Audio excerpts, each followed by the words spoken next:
What's happening in the world today is there are two forces at work moving and changing the whole political order of the world. On the one hand, you have nationalism, and that is most vividly seen now in China. China, of all places. China has got nothing to do with communism anymore. Deng Xiaoping said when he became leader of China in 1978, the class struggle is over. What we want for China now is a prosperous country, and we want to expand the influence of China across the world. It was both focused on the nation. It was about the Han people, the Han nationalism of China. So the whole phenomenon of the Chinese economic boom and the emergence of this huge and successful Chinese economy is about the emergence of a huge and successful China. It's not about the advancement of communism. China has abandoned communism as an ideology.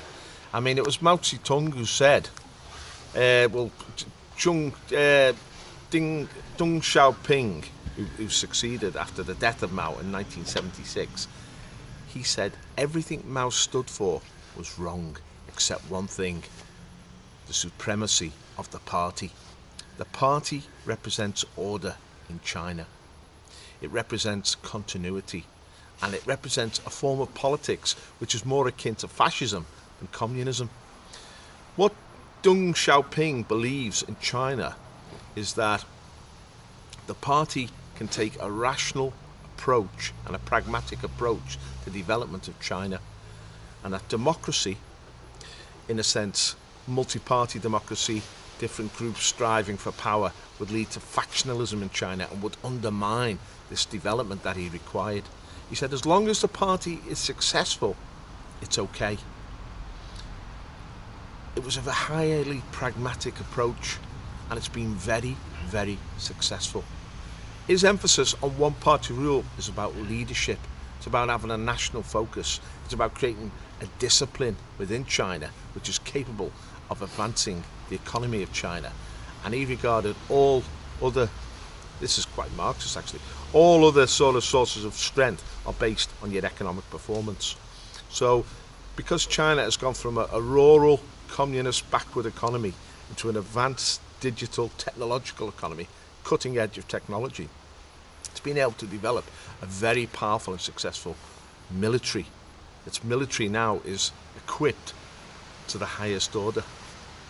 It's also developed incredible political clout across the globe. I mean, all the institutions of the world, like the WHO and the United Nations, the IMF, now defer to China. China has put itself as the leader of a bloc of nations opposed in many ways to American influence. And this is like, I mean, there are over 100 countries in the world which have no democratic system, which will willingly fall into line with China. So it's given China effectively control of these global institutions, and we've seen that in the World Health Authority, that the World Health Authority defers to China. We've seen it in the IMF, they now defer to China.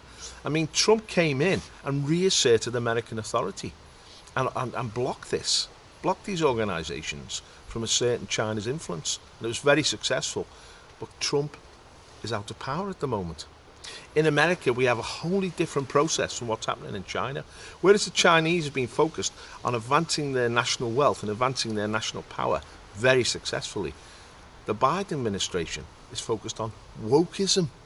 It's focused on, in a sense, undermining America through open borders, undermining America by undermining its economy, its dynamic.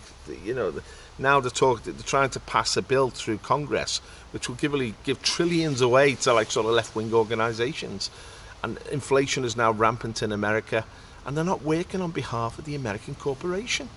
I mean, Trump managed to develop all these trade deals, which, like, he got rid of the NAFTA, which enhanced the ability of the American economy to compete in the world arena. Biden's turned away from all that. I mean, Trump made America energy independent. Biden has now crippled Trump's energy program and is making America dependent on Middle East oil again, which undermines America's political power. And he's promoting issues like transgenderism, homosexuality, racial issues, racial division, the Black Lives Matter agenda. All this is creating friction and tension in American society. Whereas China is going forward as a disciplined unitary nation led by the party to achieve global dominance, America is ripping itself to pieces. Now, this is deliberate in many senses because the Democrats are anti-American. They were against the American hegemony over the world. But by weakening America at this crucial time, when China is ascending to world dominance, they're virtually giving China control of the globe. Our Western civilization, especially the Anglosphere, which has dominated for so long, is now under severe threat. It's under severe threat. Its influence is being undermined at every turn. We see it in New Zealand with Jacinda Ardern. She's ripping New Zealand apart. We see it in Britain now with Boris Johnson. He's promoting the woke agenda. He's promoting the green agenda. He's promoting the sort of ethnic minority agenda against the British people. He's undermining our nation. We see it in Canada with Justin Trudeau. We see it in America with Joe Biden. The Anglosphere is committing suicide. China is getting stronger and stronger.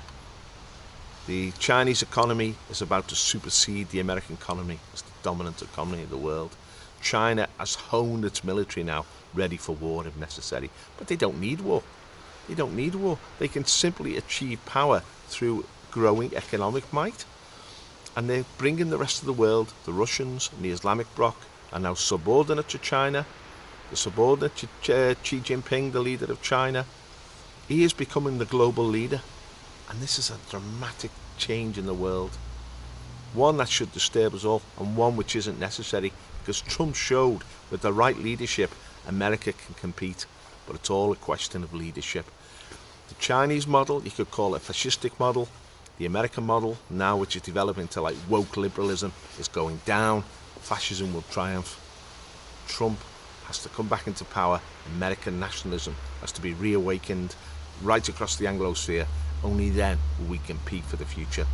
This is the dilemma we face. We have to face reality as it is.